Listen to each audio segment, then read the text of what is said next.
Thank you for joining me for another quick hits conversation. I'm Dr. Robyn, aka Mental MacGyver. I provide luxury level high performance support and coaching to executives, founders, celebrities, and athletes. With me today, I have Kevin Wash. He's a coach, mentor, author, trainer, and speaker, running a consultancy business specializing in sales for international property development. I have Michael Sicuranza. He is the CEO of Affinity Wealth Management, where they focus on helping small business and corporate executives make better choices with their money. And I have Kelle Jacob. She is a master level holistic health, NLP, EFT, and hypnotherapy practitioner, the founder of Azuri Wellness. She helps high performing professionals on the verge of burnout create better habits. The question I have today: what does it mean to lead yourself, and is it a prerequisite for leading others? Kevin, what do you think? I think if I take the second part of the question first, the answer is definitely yes.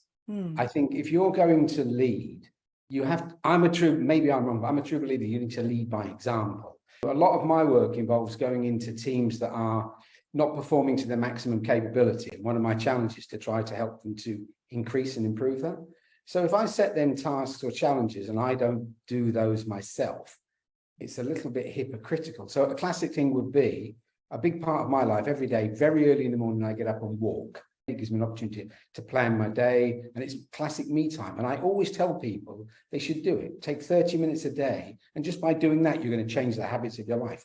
So if I told people to do that and I didn't do it myself, then I don't think I'm setting a very good example. I think to lead people, you have to show that you're human. You have to have all the frailties and faculties of human. So I think it's essential to lead by example, and you need to do exactly what you're going to ask people to do. Yeah, I'll piggyback on that. I think 100% you have to be able to lead yourself. But what I think that means is having a vision. I think sometimes and oftentimes people just kind of go forth like, I just have to do this, or we're running on autopilot, we're checking boxes. We don't often take that time to get very clear on what is it that we're trying to achieve, what is our objective, and being so specific, understanding what it looks like, what it sounds like, what it feels like, what are we going. And if you don't have that clear vision for yourself, it's really hard to relay that to someone else. And I find that the most successful teams are when there's a really clear, unified vision where everyone knows what we're working towards and they know their part towards creating that vision and making it a reality. This goes for business. This also goes for life.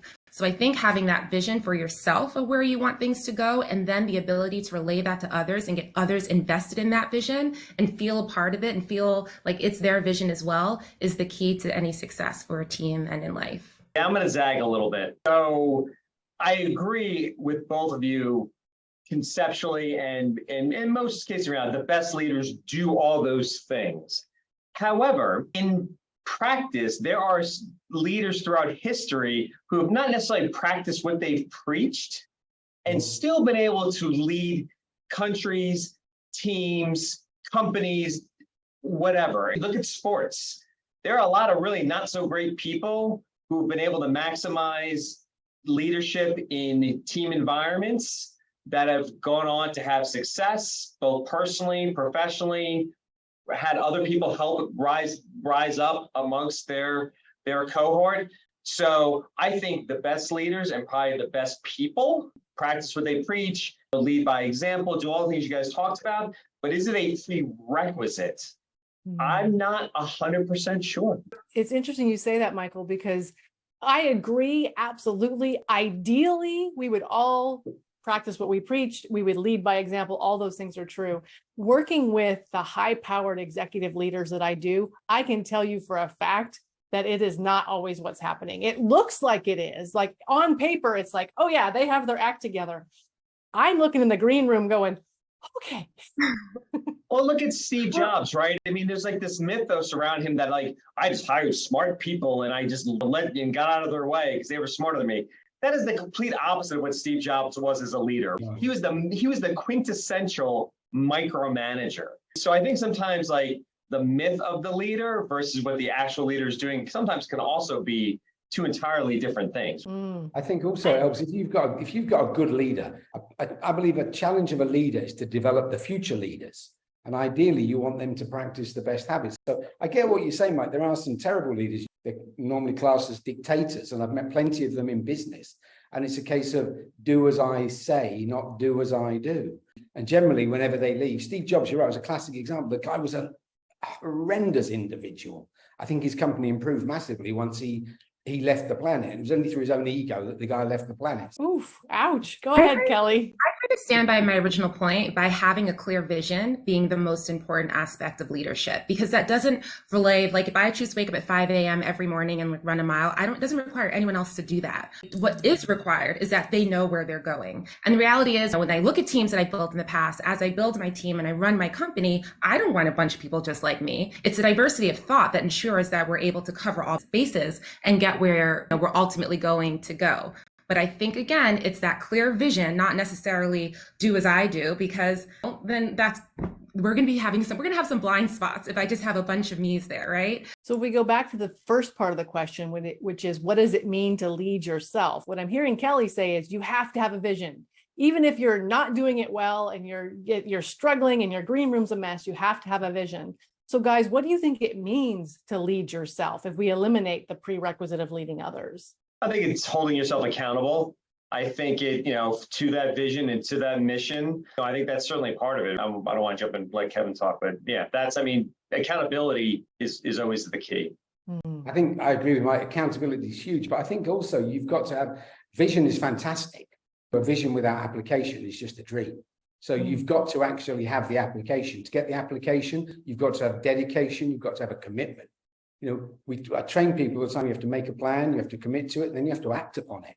Otherwise, it just becomes another pipe dream. So it's just about having, for me, I don't want a bunch of people following everything I do. I just want people to understand that if you're going to do something, you have to commit. Without commitment, you will get no results. You won't make any difference. So for me, my leadership style on that basis is that I'm going to commit. I want to improve things in my life. I agree with both of those, commitment and action. I'd also like to add to that courage, because I think so often we get stuck in our comfort zone, but the reality is everything we want that we don't have lies outside of it. And I think it takes, as a leader, having that courage to step outside and okay, we're going out in the unknown. I think you have to have that resolve and that strength and that courage and commitment and willingness to take action to drive you forward and to encourage and inspire others to lead in your path. Yeah, and I think the last thing also would be self-awareness, which is a really hard one. It took me 20 some odd years to kind of figure that piece of it out. But if you're not self-aware on what your foibles and your strengths are and where your blind spots are, it's hard to lead other people, I think, and yourself. I don't want to discourage people from getting their act together, because I do think that that's a big part of success.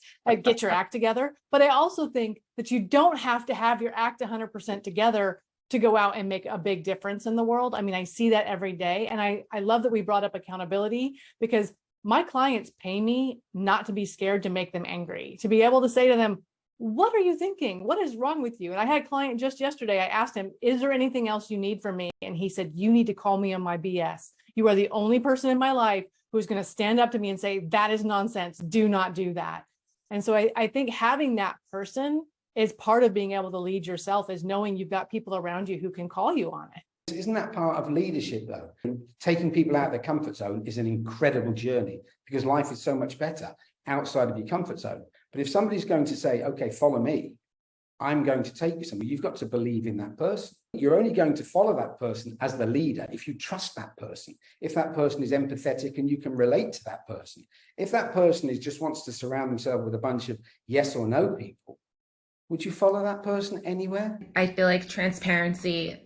I love knowing what my blind spots are. I always liken it to, you get in the car, you're pushing the gas, and you're not getting anywhere, but you fail to realize your emergency brake is on. And so whenever there's something going on, I know what I know what I don't know, but I think the thing that really holds you back is what you don't know that you don't know. And that's what you need other people to really kind of illuminate for you sometimes. And so creating an environment, exactly to your point, Kevin, creating an environment where it's like, if the emergency brake is on, please do tell me, because we're all trying to move ahead. So that's, again, I keep going back to the vision thing, but because we all know where this road trip is going, let us all do our part to ensure we get there. And I think that's what creates powerful teams. I would agree with that completely. You're absolutely right. It's creating a powerful team, and every person in that team, every person's voice needs to be heard, and they need to be secure and comfortable enough to actually do that. And now we've wandered into psychological safety, which we don't have time to get into on this quick hits, but I really appreciate you, the three of you, sharing your insights and what it means to be a leader of yourself.